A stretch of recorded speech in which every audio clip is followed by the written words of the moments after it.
নমস্কার বন্ধুরা, আজকের রেসিপি হলো চিংড়ি মাছ দিয়ে পাঁচমিশালি তরকারি বা লাবড়া। আপনারা যেরকম বলবেন সেই রকমই।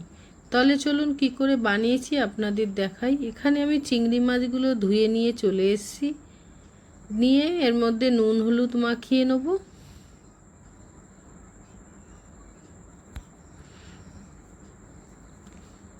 নুন হলুদ ভালো করে মাখানো হয়ে গেছে। এরপরে আমি গ্যাসের মধ্যে একটা কড়া বসিয়ে দিয়েছিলাম। কড়াটা গরম হয়ে গেছে, এর মধ্যে আমি তেল দিয়ে দিচ্ছি।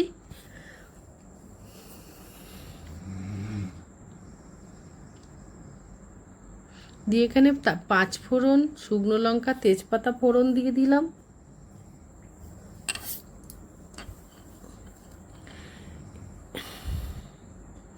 এরপরে চিংড়ি মাছগুলো দিয়ে দিলাম। চিংড়ি মাছগুলো ভালো করে ভেজে নেব। একটু কড়া করে চিংড়ি মাছগুলো ভাজতে হবে।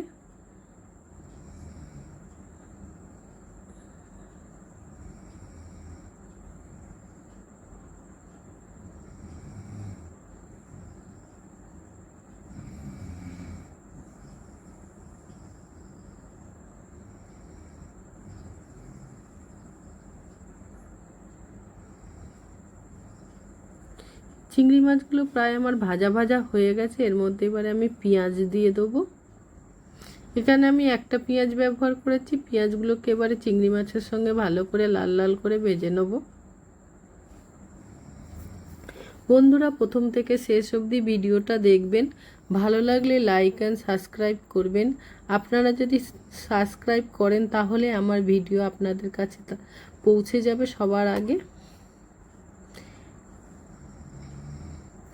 এরপরে আমি পেঁয়াজগুলো আমার ভাজা ভাজা হয়ে গেছে। এরপরে আমি এর মধ্যে আলুগুলো দিয়ে দেবো। এখানে গোল আলু আর মিষ্টি আলু ব্যবহার করেছি। এবারে দিয়ে ভালো করে এগুলো ভেজে নেব। সঙ্গে আমি দিচ্ছি গাজর, দিয়ে ভালো করে আমি আলুগুলো ভেজে নেব এর মধ্যে।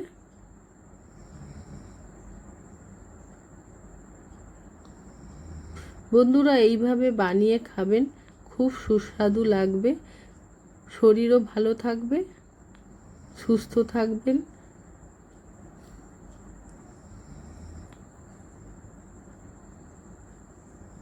এরপরে আমি এগুলো ভাজা ভাজা হয়ে গেছে। এরপরে আমি সব মশলা সবজিগুলো দিলাম। কুমড়ো, ডাঁটা, বেগুন দিয়ে ভালো করে নেড়ে চেড়ে নিচ্ছি।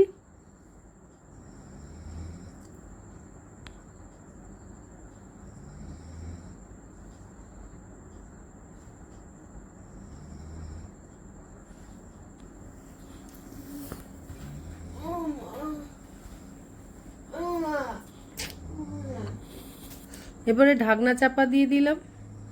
ঢাকনা চাপা দিয়ে কিছুক্ষণ রেখে আবারও ঢাকনা খুলে ভালো করে নেড়ে নিচ্ছি।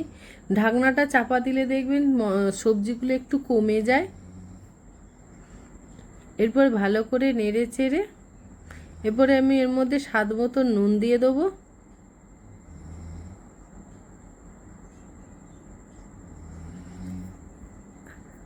পরিমাণ মতন হলুদ দিয়ে দিলাম। দিয়ে আবারও নেড়ে চেড়ে নিচ্ছি।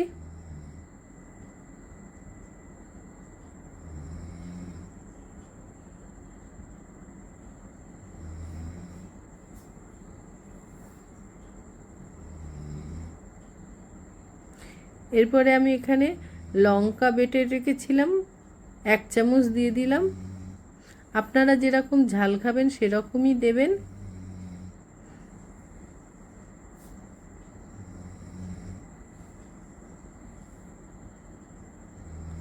এবার ভালো করে নেড়ে চেড়ে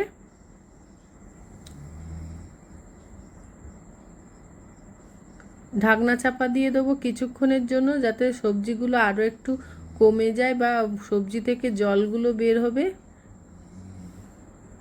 ঢাকনা চাপা দিয়ে দিয়ে দিয়ে সবজিটা কষালে সবজির স্বাদও অনেকটা ভালো হয়। এরপরে আমরা এর মধ্যে অল্প অল্প জল দিয়ে দেবো। প্রথমে জল দিয়ে একটু নেড়ে চেড়ে নিচ্ছি। নেওয়ার পর এবারে পরিমাণ মতন জল দিয়ে দেবো, ডাঁটা কুমড়ো আলু সিদ্ধ হওয়ার মতন দিয়ে এবারে আমি ঢাকনা চাপা দিয়ে দেবো 10 থেকে 15 মিনিটের জন্য। হ্যাঁ, 10 থেকে 15 মিনিট হয়ে গেছে দেখুন। এবারে ঢাকনা সরিয়ে ভালো করে নেড়ে দিচ্ছি।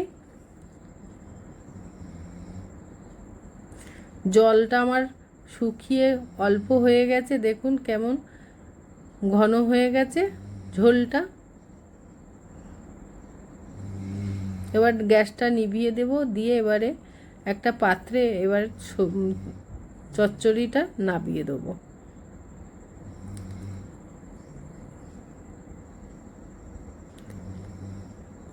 বন্ধুরা, ভিডিওটা ভালো লাগলে লাইক অ্যান্ড সাবস্ক্রাইব করবেন, আপনাদের কাছে অনুরোধ রইল।